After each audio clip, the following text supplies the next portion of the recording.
You can now get 2 free audiobook downloads and a 30-day free trial at audible.bogosity.tv. Your choice from the world's largest selection of over 180,000 digital audiobooks and spoken word content for your iOS or Android device, Kindle, or MP3 player. Go to audible.bogosity.tv now. Welcome to the Bogosity Podcast for the week of February 25th, 2018. The podcast that's tongue-tied and twisted, just an earthbound misfit.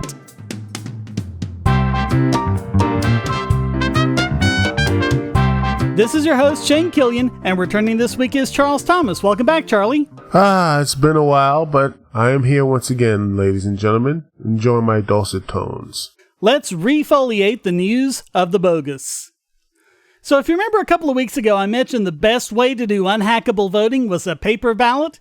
I'm far from the only one. I'm just going along with what every security expert ever said, at least everyone outside the government. Of course, because again, you want competency, you have to outsource away from government. The old saying, work smarter, not harder. The government says work dumber and work harder at the same time. But at least this is changing, at least former people in government. Michael Chertoff, Secretary of Homeland Security from 2005 to 2009, together with Grover Norquist, founder of Americans for Tax Reform, have made this case in a Washington Post article, even after being notified that hackers had targeted election systems in 21 states in 2016, Congress still has not passed any meaningful legislation on cybersecurity, and the Trump administration is still worried about government not being able to spy on encrypted communications. It's about power, Shane. Well, so far, no hacker has been able to alter the outcome of any U.S. election. As we said 2 weeks ago, they're just too decentralized. Different precincts are doing things their own way.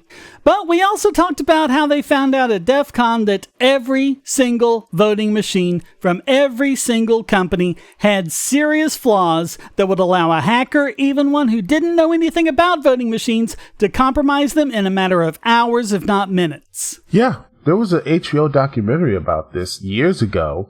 What did the government did about it? Any type of huge outrage? Nothing. They continue using these same voting machines. At the end of the day, if the best way to do it is a paper ballot, then why don't we just go to a paper ballot? Not everything needs to be digitized and prone to being hacked or whatever. And that's what Chertoff and Norquist are saying, that the easy fix here is paper ballots. And in fact, Mark Meadows, chair of the House Freedom Caucus, introduced the PAPER Act to help states replace insecure electronic systems with proven and reliable paper records. It's already been endorsed by Trump, so that's good. And the Brennan Center for Justice estimates that the conversion will cost no more than a single F-22 fighter jet, and the bill also offsets any new spending. Now, it isn't a federal mandate because that would be unconstitutional, but it does provide guidelines for states and localities as well as aid in switching over, which would be a good thing because your local podunk precinct down the road is no match for China or North Korea if they get a mind to meddle in our elections. Yeah. So we'll have to see if this goes anywhere. Here's hoping. Say, if you're tired of the promos in this podcast, well, the patrons got it early and with no ads or promos. Just go to patreon.bogosity.tv and donate at any level. Do you have children or nieces or nephews? Are you homeschooling or just want to counter some of the socialist indoctrination most children get in school? If so, go to bogosity.tv/TuttleTwins, and you'll be taken to a website where you can get some great books for elementary-aged children. The Tuttle Twins books are books about liberty and free market economics that include children's versions of Bastiat's The Law, Leonard Read's I, Pencil, and Hayek's The Road to Serfdom, as well as books about the Federal Reserve and how regulations protect business cronies. They'll learn about the harm caused by eminent domain, or regulations passed in the name of safety, and fundamental concepts of liberty. And as you can see from the sample pages on the website, they're all easy to read and nicely illustrated. They're just $9.99 a piece, or get a special discount as well as free bonuses when you purchase all 5. You can even buy in bulk to donate to schools and local libraries. So get the Tuttle Twins books at bogosity.tv/TuttleTwins. The move among the Canadian movie and television industry to institute continent-wide blocks of so-called pirate sites is chilling, as University of Ottawa law professor Michael Geist points out. Today, they're going after the pirate sites. Tomorrow, he says, it'll be VPNs and other services. Yay, so everyone can be targeted. That always works. A coalition of Canadian media companies called upon regulators to establish the first pirate site blocking program in North America, something that's backed by copyright holders and the telco industry, which is often the same thing if you've noticed. But hardly anyone else wants it. Tens of thousands of people have protested the proposal, and many experts, not just Geist, are warning about the chilling effects it could have. Geist says they're downplaying the problem of overblocking, while the very report they cite lists 23,000 so-called pirate sites, most of which do not rise to meet the blocking standard. And it includes sites dedicated to user-generated subtitles, as well as stream-ripping tools. We will do anything to stop the evils of piracy, even though it hasn't done anything, damaged any type of entertainment medium and such.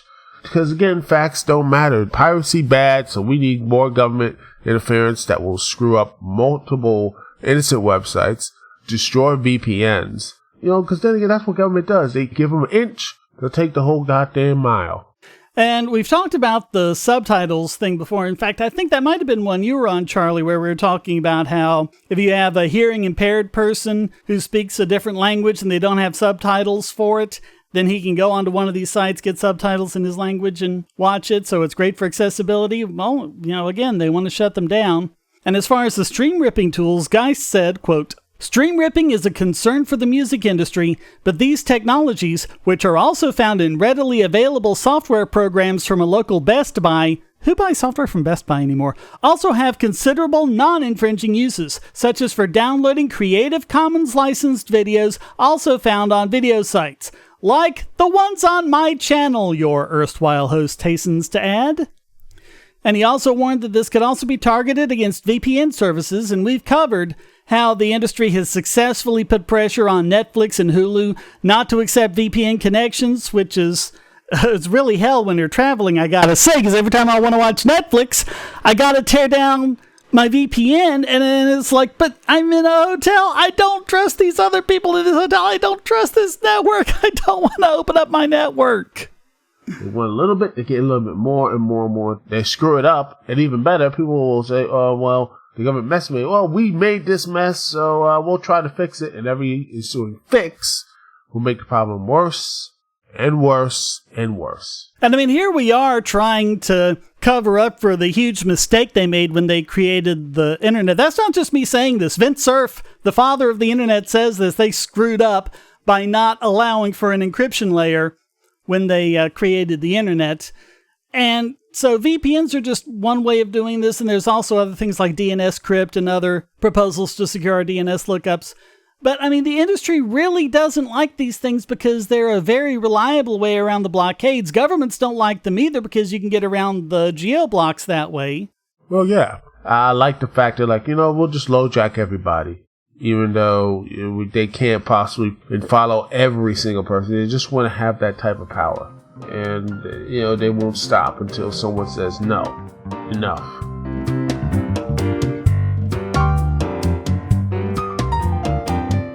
If you're on the Wi-Fi in a coffee shop or hotel, anyone on that network can get your traffic. Do you really trust all of those strangers? For that matter, do you really trust your ISP? A VPN can protect you from prying eyes, disguise your location, and even foil government censors. It's essential in this day and age, so go to vpn.bogosity.tv and you'll be taken to BoxPN. Starting at just $2.99 a month, you can get unlimited high-speed connections to VPN servers all over the world, and they don't log connections, so your privacy is assured. Traveling abroad, just VPN home, and don't worry about what those other governments are doing. Back at home, stop your ISP from traffic shaping and messing with the quality internet access you're paying good money for. You can connect from multiple machines at once, including your smartphone or tablet, and it supports all the secure standards, including OpenVPN and SSTP.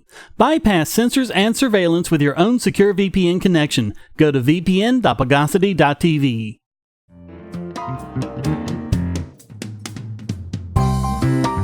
Judge Catherine Forrest is notorious, at least among listeners of this podcast and the Liberty community at large, for being the judge that sentenced Ross Ulbricht to 2 life sentences for running a website the government couldn't control. Actually, the last time we talked about her, we had some good things to say, but as I recall, we figured it wouldn't be long before we had to throw brickbats at her again, and we weren't wrong.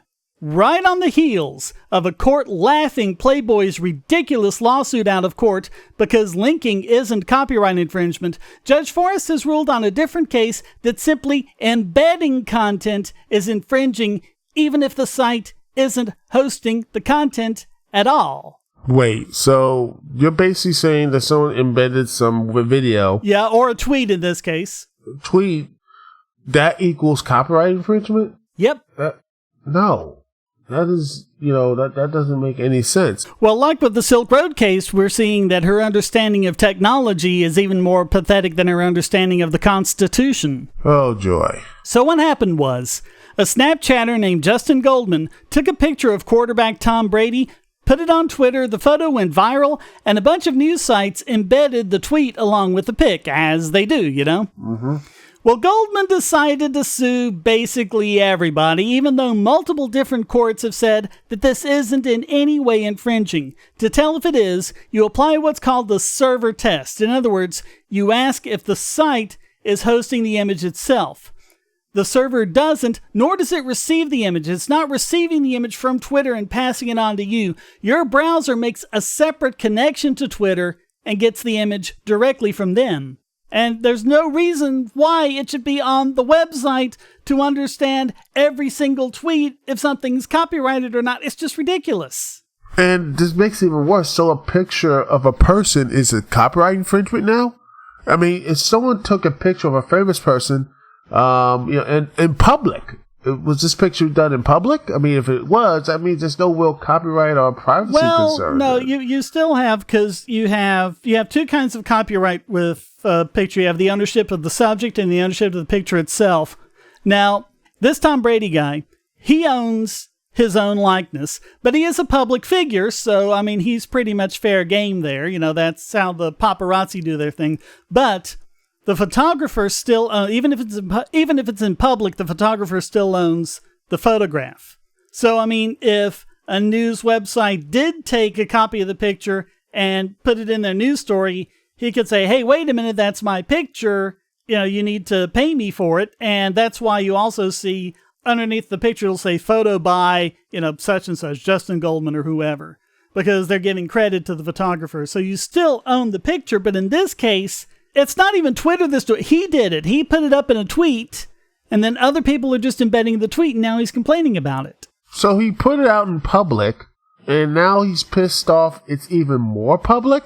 He just wants money. But once again, Judge Forrest decided to ignore precedent and actually relied on the hideous looks like a duck test from the Aereo case we talked about. And I warned you that would come back to bite people. Her argument is basically that since she can't tell the difference between an embedded tweet and an image hosted on the server, then there isn't any difference at all. That's just silly. And she even acknowledged that the image never touches the site's server, but said it still counts and directly cited the Aereo ruling, which basically said that Aereo was a cable company because it kind of looked like one to them, the extreme and legally relevant technical differences notwithstanding. So Forrest ruled, quote, at heart, the court's holding eschewed the notion that Aereo should be absolved of liability based upon purely technical distinctions. In the end, Aereo was held to have transmitted the performances despite its argument that it was the user clicking a button and not any volitional act of Aereo itself that did the performing. The language the court used there to describe invisible technological details applies equally well here. This difference means nothing to the subscriber. It means nothing to the broadcaster. We do not see how this single difference, invisible to subscriber and broadcaster alike, could transform a system that is for all practical purposes a traditional cable system into a copy shop that provides patrons with a library card. Now, see, all of you people who kept saying I was being ridiculous, that this insane tests wouldn't be applied to other cases, you were wrong. It will. I mean, there's always going to be precedent for any type of decision. I mean, people have this assumption, oh, this is a silly case, it won't come back. But trust me, If the court decides on the silly stuff, it will be used as precedent. And it's not as if Forrest is unaware of the server test. She is, and specifically argues against it. Quote, "This court finds no indication in the text or legislative history of the Act that possessing a copy of an infringing image is a prerequisite to displaying it." How about the laws of physics? Can we look at that? Can that come into the equation at some point? Quote, "The Ninth Circuit's analysis hinged, however, on making a copy of the image to be displayed, which copy would be stored on the server. The Copyright Act, however, provides several clues that this is not what was intended." Oh, she's Sherlock Holmes digging for clues. Hey, Forrest, Sherlock specifically said that you do not start with a conclusion and look for clues to confirm it. That's doing it backwards. Yeah. He says, well, guilt or innocence after my investigation. He doesn't assume anything. Yeah. He never assumes anything. And it's not like you stumble around looking for clues until you come to a conclusion. You start with a universe of possible conclusions, and then you start ruling out the ones that are impossible, and then whatever's left, once you get down to that one that's left, that must be it. Yeah, it's a process of elimination. Yeah. And I mean, people look at that, they call it the Holmesian fallacy, once you've eliminated the impossible, whatever remains, however improbable, must be the truth. And people say, well, no, because A, you can't be sure you've thought of every possibility to begin with. B, you can't be sure you didn't make a mistake when you were ruling something out.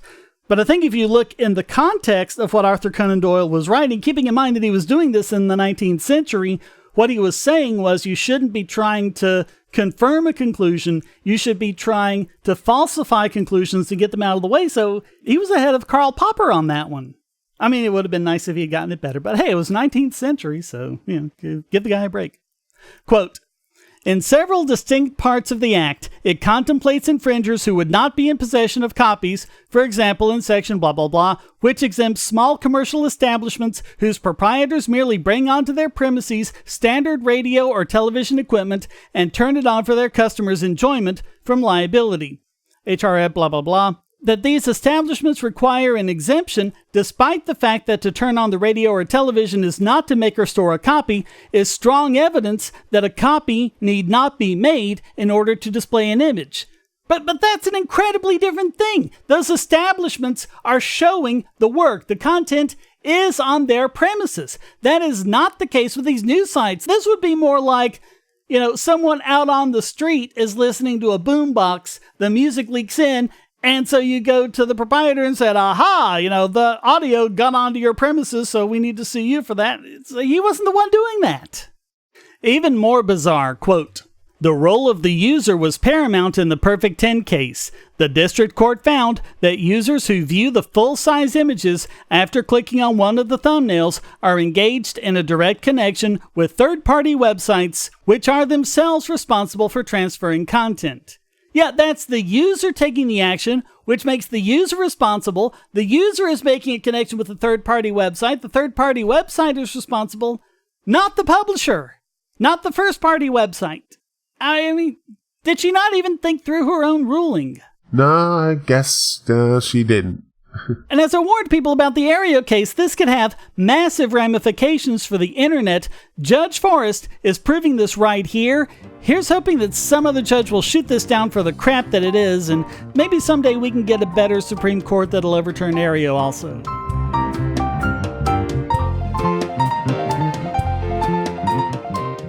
We live in a world where light bulbs connect to the internet, and recent attacks on them prove that your online security is under threat like never before. Not only your websites, but the internet-enabled devices you buy. And the biggest problem is weak passwords. That's why you need LastPass. LastPass allows you to randomly generate strong, unique passwords on the web and on your internet-enabled devices, all protected by one master password.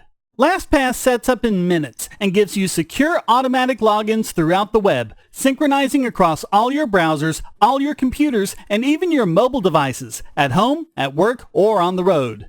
It even securely stores sensitive form data, including credit card numbers, backup sensitive documents, software licenses, Wi-Fi logins, and more.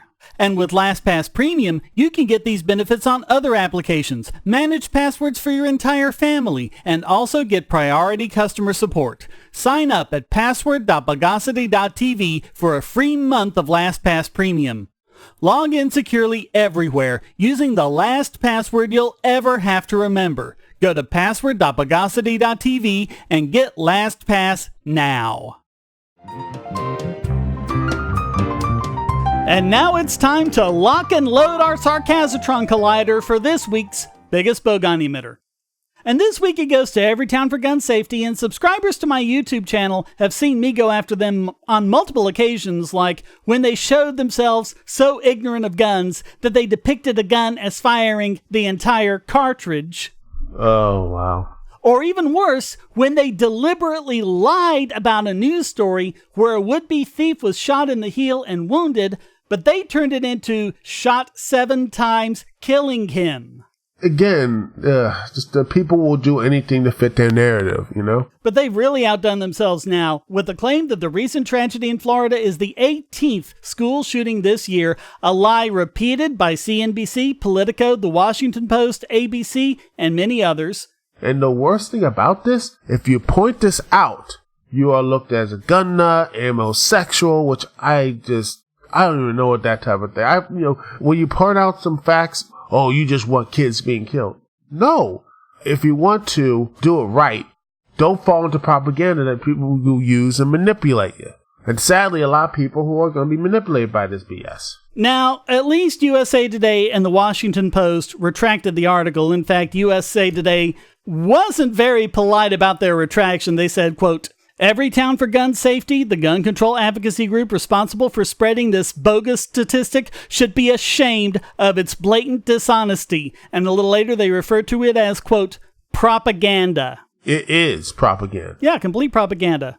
Now, PolitiFact looked at this as well, and they rated their claim mostly false. Their incidents include many that took place at colleges and universities, not primary or secondary schools, which is most people think of when you think of a school shooting. It also includes unintentional discharges where no one was injured or killed, a couple of suicides, a man who committed suicide in the parking lot of a school that had been closed down for months, and even cases where gunshots happened merely within earshot of the school. That's stretching it. Now, 9 of these resulted in no deaths or injuries at all. Man, we have some of the safest school shootings in the world. Yeah. Of course, there's the inevitable comparison to other countries, but as PolitiFact points out, they're not controlling for population. Yes. Yeah, and I do have to throw one small brickbat at PolitiFact here. I've got another to throw at them a little later, but they do say, while part of this is because the United States has a much bigger population than all but China, the difference can't be explained by skewed population numbers alone. But as I've shown, what you're left with is not statistically significant. I mean, one single incident causes Norway to go from the bottom of the list to number 1 when you control for population because they only have like 5 million people or so. But if you have a single incident making that much of a difference in the ranking, that's not significant. There just aren't enough of these. This is a rare freak occurrence. It gets reported a lot, but you know. Yeah, it's a great way to report these things. Think about it. It's a way to, fill in the gaps of these 24-hour news cycles. A former president back in the 90s actually instituted police officers to have better equipment and the military grade equipment, and also instituted a 3-strike rule that basically really harmed and destroyed a lot of black families. Who was the president during that time? During the mid 90s, I had that. I wonder. Had to be a Republican.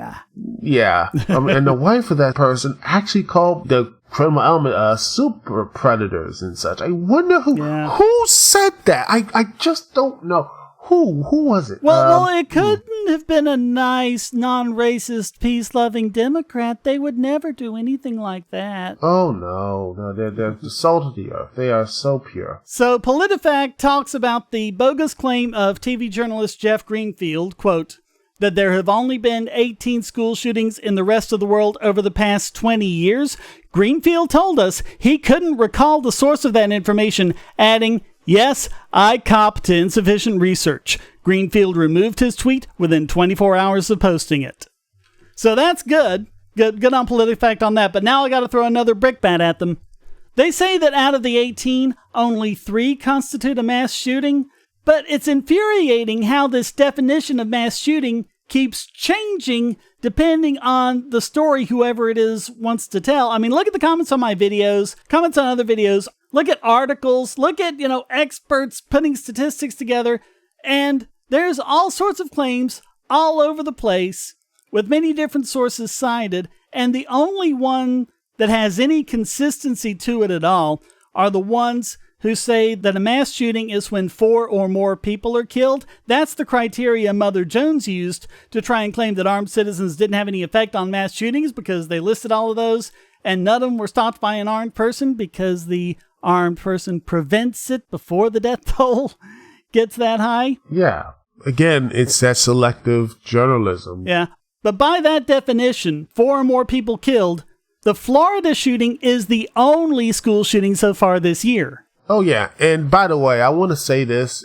The supposed protectors, the FBI, had countless claims and countless situations. Same with Elliot Rodger. Same with all these other people who did that type of stuff.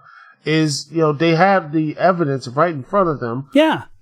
Well, he had committed several acts before. Police have been called in like 36 times over the last 7 years. If he had been charged even for one of those, he would have had a criminal record and would have failed a background check.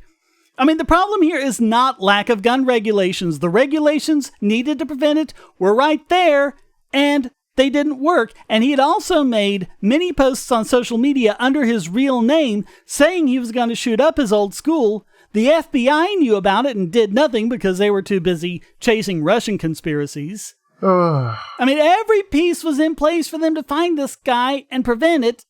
Everything was there, and they failed. Exactly. And there's so many other cases like that. If they were on their game, we wouldn't be in this situation. It's just this incompetence. All this money we spend on law enforcement and everything else, and yet they still can't catch people. Even when it's basically staring them right in the face, they still won't catch them. But what if just one teacher at the right position in that school had been armed? Oh, yeah, I don't agree with that type of thing. Why not? Teachers already got too much plate to deal with. They got a lot of stuff on their plate. Well, I wouldn't say force them to carry a gun, but I mean, if they already know how to shoot and they can show they've gone through a training and they want to. If they want to, fine. Why not let them? If they want to. It should not be forced. It should not be mandatory. No, I wouldn't force them to do it, no. Okay. But that's to me is like the last resort. I think we should have like something more of a prison type of situation of schools and everything. That's just me. Well, the prison type of situation is what we have now with, police being around. There were something like 4 police officers outside the school that just sat there and did nothing while all this was happening. Yeah, I agree with that. Again, failure of the state. So, I mean, who's going to do it? And who are you going to trust to do it? And I mean, if you think about it, of all the people in your child's school, if you can't trust the teacher, you need to put the child in a different school. Or teach them themselves, which I think, homeschooling has proven and basically done better. But you know what the funny thing is? I actually watched some of the CNN town hall stuff afterwards. And when they had the sheriff on, he said he wanted to basically, if he had his way, he would basically start taking people down for mental illness with his discretion. I'm like, wait, you got calls, you got everything handed to you on a silver platter. You still can get after it, but yet you want more power now. Yeah. Government cannot stop that. Most shootings take less than 3 minutes, even the ones that have 20 people killed or something. They're over in less than 3 minutes. Typical response time is 5 to 8 minutes if you're lucky. There's no way that the government, even if everyone in government were a completely good actor and were really dedicated to doing his job, they still couldn't do it. But if you have someone on the premises who is there in the classroom at the time and is charged with the safety of the students, like all teachers are, and you've got a few of those teachers who, have guns, like guns, and have worked with the school to demonstrate, whatever they need to demonstrate for the school to say, okay, yeah, it's safe for you to have a gun, you can have your gun. And you have a couple of them in there, a couple of these shooters taken down by armed teachers. I wonder how quickly you'd see school shootings dry up at that point. Maybe a little of that, but also a little more actual parenting instead of actual... Yeah, but a school isn't in a position to do anything about that. No, but parents expect the school to parent their kids. Yeah. That's the sad part is, because you don't parent. Now, most kids don't have parenting. They let the state parent them, and I'm like, no wonder they're all screwed up. Yeah. But yeah, I think this whole situation could have been prevented. But again, government incompetence, one of the most consistent things out there, ladies and gentlemen. Government can and will let you down, and it will destroy many lives because of that. So all of that makes Everytown for Gun Safety this week's biggest Bogon emitter.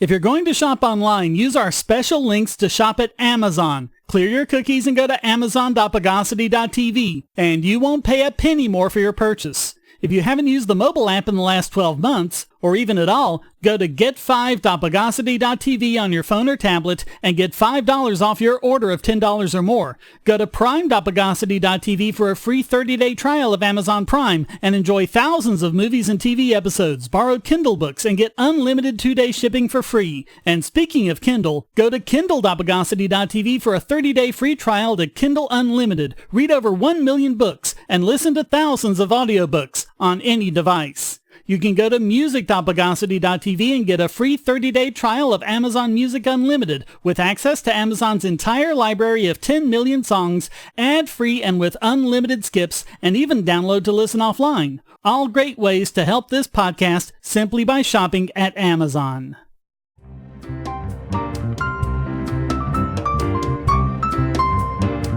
And now let's reset the clocks of this week's Idiot Extraordinaire. Oh, Saloon, you've done it again. What now? Yes, this week it goes to Salon.com. Before today, Salon and its writers have racked up 4 biggest Bogon emitters, were Idiot Extraordinaire twice, and were 2015's Idiot of the Year. Well, check this out. After lots of cryptocurrency-hating articles, labeling Bitcoin as right-wing extremism, how it doesn't have a future, how it costs us our clean energy future, how it's flawed and easily hacked, it's only used by criminals, Bitcoin users are basically crazy, and the whole thing is a bubble, including credulously passing along Joseph Stiglitz's easily debunked Bogosity about it. One time they even called it addictive. Now, visitors to Salon.com who run ad blockers have found themselves running crypto miners.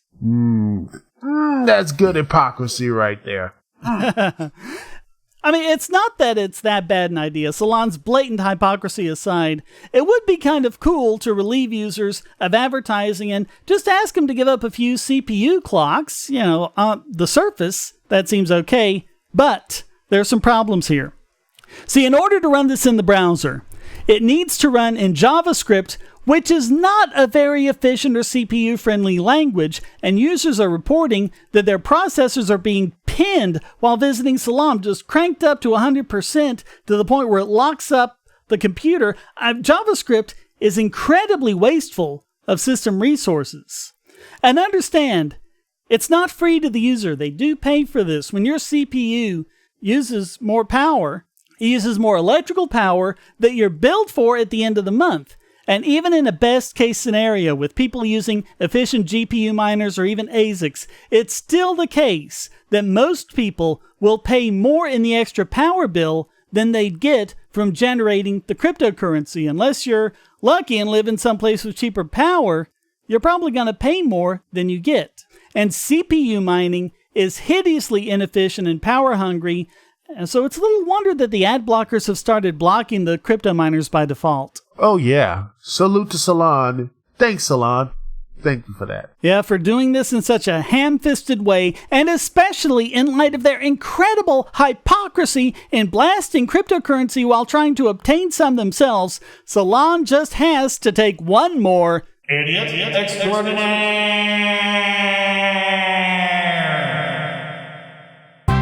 Well, that wraps up this The All-American Kid from New York City edition of the Bogosity podcast. Come join the discussion at forum.bogosity.tv and feel free to send in a question, statement, news article, or rant in text or audio to podcast@bogosity.tv. This podcast depends on you to keep going, so please donate using the links on the website or the QR codes in the thumbnail, or support Shane DK on Patreon and Maker Support to get the podcast and YouTube videos early and without ads or promos. Thank you for listening, and thanks to Charles Thomas for joining me. No problem. I just love doing this because, hey, you know, it's better than me bitching about Roman Reigns or any pro wrestling thing. By the way, check out the Duke City Lounge if you want me to hear that. There's my plug for my little podcast. Too late. You can't edit this out because it's right near the end of the show and you're probably too tired to do so. You know how it goes. Until next time, here's a quote from Thomas Jefferson. To your request of my opinion of the manner in which a newspaper should be conducted so as to be most useful, I should answer, by restraining it to true facts and sound principles only. Yet I fear such a paper would find few subscribers. The Bogosity podcast is licensed under Creative Commons Attribution Non-Commercial No Derivatives 4.0 International License.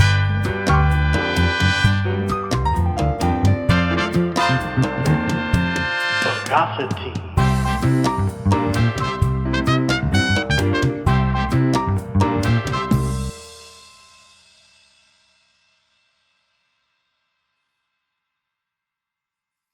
Want answers to creationist claims against evolution?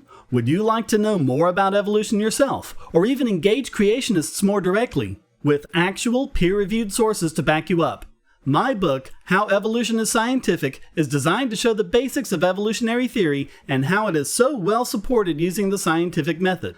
It's impeccably sourced, with references to the actual scientific material, and is arranged using the creationists' own criteria of what is scientific. Using their own arguments against them, see how evolution is scientific, but creationism is not, based on observations, accurate predictions, logic, and evidence.